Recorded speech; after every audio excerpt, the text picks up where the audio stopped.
خرچ کرے۔ ایک بات سمجھ لیجئے کہ مال کمانا اور مال میں اضافہ کرنا یہ مسلمان کے لیے ممنوع نہیں ہے۔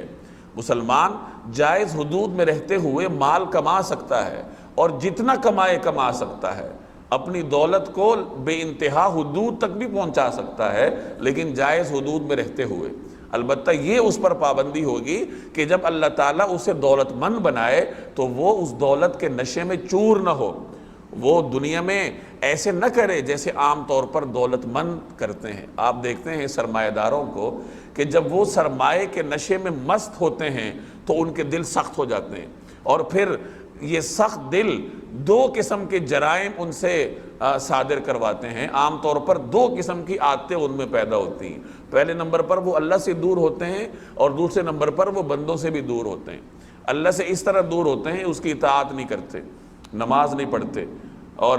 اللہ کی فرمانبرداری سے دور بھاگتے ہیں، اور چونکہ ان کے دل سخت ہوتے ہیں تو وہ بندوں کے حقوق میں بھی کمی کرتے ہیں۔ باوجود اربوں روپے کمانے کے وہ ملازمین کو چند ٹکے ماہانہ مشاہرہ دیتے ہیں۔ آپ دیکھ لیجئے، یہ جو بڑے بڑے لوگ ہیں، بڑے بڑے سرمایہ دار، ان کے ڈرائیوروں کا حال دیکھ لیں، ان کے گھریلو ملازمین کا حال دیکھ لیں۔ عام طور پر یہ بڑے سرمایہ دار لوگ اپنے گھریلو ملازمین کو کھانا تک نہیں دیتے، حالانکہ ایک سرمایہ دار کے گھر میں کتنا کھانا پکتا ہے، اس کے گھر میں اتنا کھانا پکے کہ وہ پورے محلے کو دینا چاہے تو وہ دے سکتا ہے جو کھانا ان سے بچتا ہے، لیکن اس کے باوجود آپ کو بہت سارے سرمایہ دار ایسے ملیں گے جو اپنے گن مینوں کو، اپنے ڈرائیوروں کو، اپنے ملازمین کو کھانا تک فراہم نہیں کرتے، اور اگر کھانا دیں گے تو ان کے لیے الگ پکوائیں گے، اور عام طور پر ایسے بھی لوگ آپ کو دیکھنے کو ملیں گے جو اس کھانے کے بدلے میں ان سے کٹوتیاں کرتے ہیں، اور تنخواہ کے نام پہ اتنی تنخواہ دیتے ہیں کہ ایک غریب آدمی، ایک غریب ڈرائیور، ایک غریب ملازم، ایک غریب چوکیدار اپنی ماہانہ آمدن ہی اس سے پوری نہیں کر سکتا۔ وہ کرائے کے گھر میں رہتا ہوگا، اس کے بوڑھے والدین ہوں گے، اور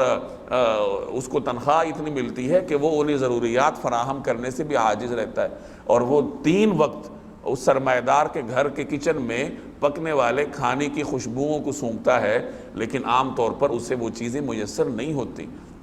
نبی کریم صلی اللہ علیہ وسلم امت پر اتنے رحیم تھے کہ آپ صلی اللہ علیہ وسلم نے لوگوں کو پابند کیا کہ جو ملازم تمہارے لیے کھانا بناتا ہے اور وہ اس کے مشقت کو برداشت کرتا ہے، اس کی گرمی کو برداشت کرتا ہے، تو اس کھانے میں سے اس ملازم کو بھی حصہ دو۔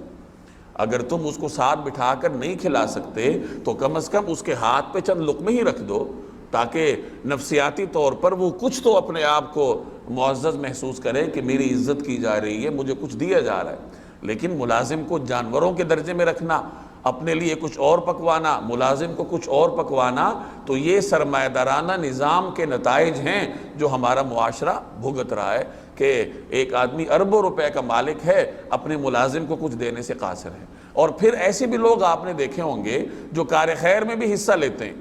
ادھر ادھر کار خیر میں حصہ لیں گے، مختلف جگہوں پر مساجد کی تعمیر میں بھی حصہ لیں گے، اور مدارس کو بھی کچھ نہ کچھ دیں گے، ہسپتالوں میں بھی کچھ نہ کچھ دیں گے، تصویریں کھنچوائیں گے، سارا کچھ کریں گے، لیکن اپنے ملازم کے ساتھ تعاون کرنے سے قاصر ہیں۔ حالانکہ دور پار کے محلے کا ان سے سوال ہو یا نہ ہو، اپنے ملازم کا سوال اس سے ہوگا کہ یہ جو آپ کا ڈرائیور تھا، آپ کا چوکیدار تھا، 24 گھنٹے آپ کے ساتھ رہنے پر پابند تھا، اور اس کی والدہ کو دوائیاں کیوں میسر نہیں تھیں، اس کے بچوں کی بنیادی ضروریات کیوں پوری نہیں ہو رہی تھیں۔ ہمارے سرمایہ دار طبقے کو اس حوالے سے سوچنا چاہیے کہ اللہ تبارک و تعالی نے اپنے ملازمین کے بارے میں ان سے سوال کرنا ہے۔ سرمایہ دار